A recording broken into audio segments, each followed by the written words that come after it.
Cara mati-matian. Bismillahirrahmanirrahim.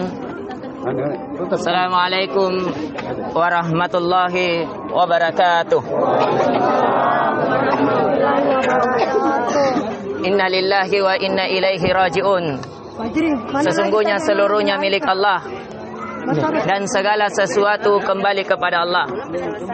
Walillahi ma'ata walillahi ma'ukhif. Milik Allah lah apa yang Ia beri dari segala yang kita punya, berupa anak-anak, keluarga, harta benda, jabatan dan segalanya. Walillahi ma'ukhif. Dan milik Allah lah segala apa yang Dia ambil. Hakikat yang ada di genggaman tangan kita hanyalah titipan dari Allah, sebagai ujian bagi kita seluruhnya, sebagai jembatan meraih keridhaan Allah.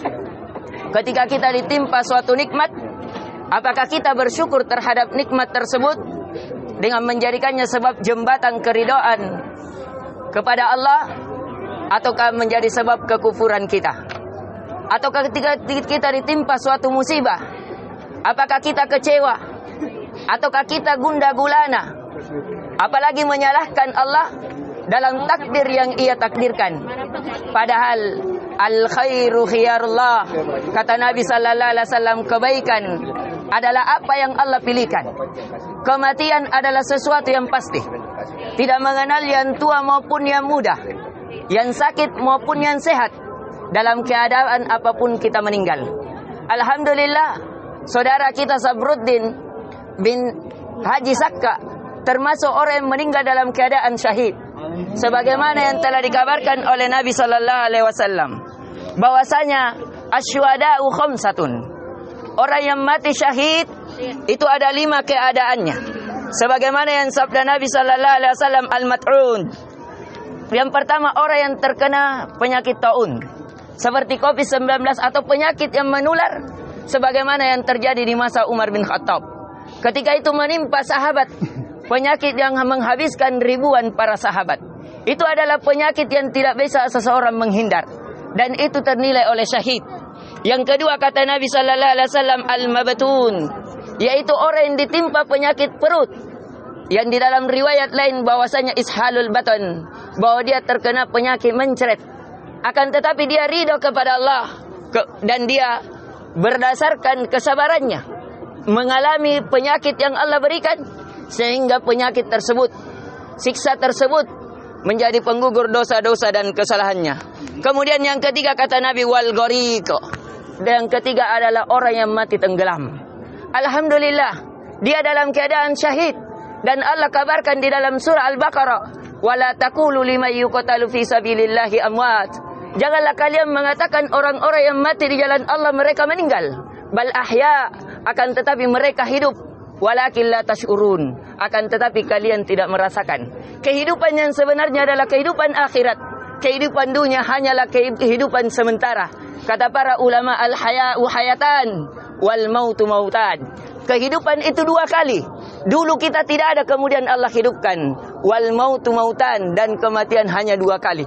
Dahulu kita tidak ada, dihidup mati, kemudian Allah hidupkan. Itulah kehidupan yang pertama. Kemudian Allah matikan kita, itulah kematian yang kedua.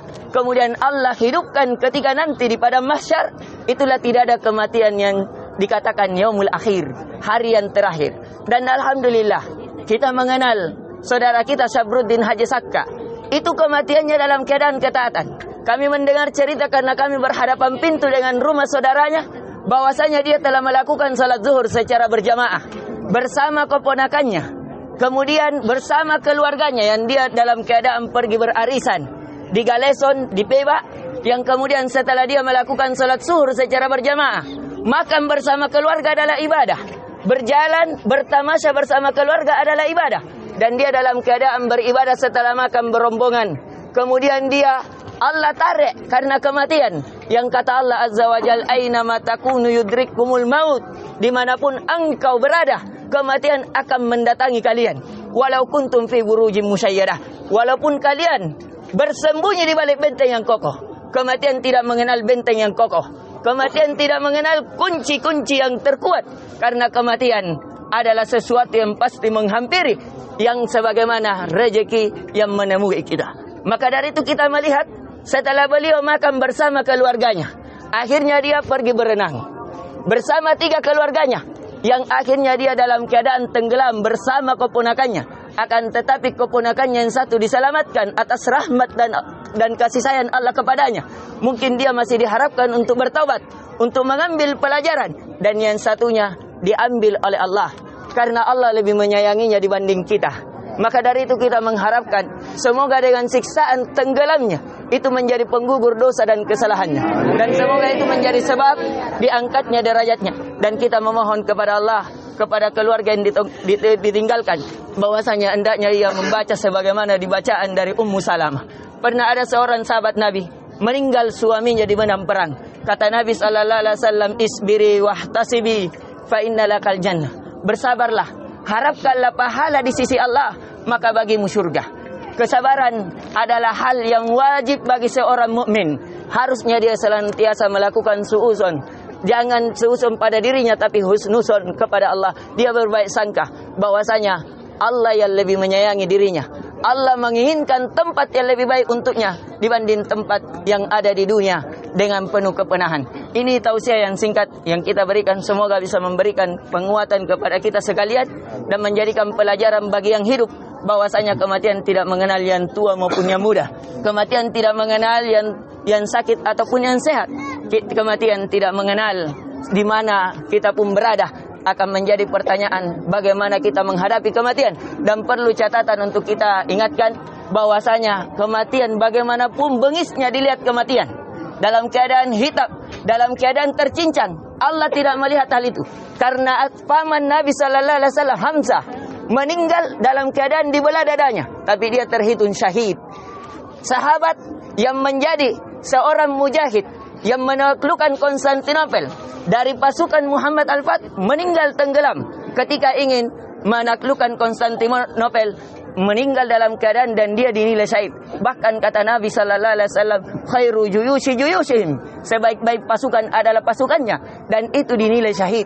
Jadi yang dilihat bukan bagaimana kematiannya, tapi apa dia di atas kematian tersebut. Apakah dia di atas ketaatan atau kemaksiatan kepada Allah. Dan kami melihat dia berada di atas ketaatan karena dia dalam keadaan telah melakukan kewajiban salatnya. Dia dalam keadaan berusaha menyenangkan keluarganya dengan berjalan-jalan, dan dia berusaha melakukan sunnah. Di antara sunnah dari sunnah Nabi sallallahu alaihi wasallam adalah berenang. Dan seseorang berenang, walaupun dia dalam keadaan kelalaian, dia tetap dihitung sebagai orang yang berzikir kepada Allah. Ini yang bisa kita berikan. Jikalau ada kebaikan, itu datangnya dari Allah. Jikalau ada kekurangan, itu datangnya dari kami, guys. Semoga bisa menunggu keteguhan hati kita. Subhanakallahumma bihamdik, syada la ilaha illa anta astaghfiruka wa atubu ilaik. Assalamualaikum warahmatullahi wabarakatuh.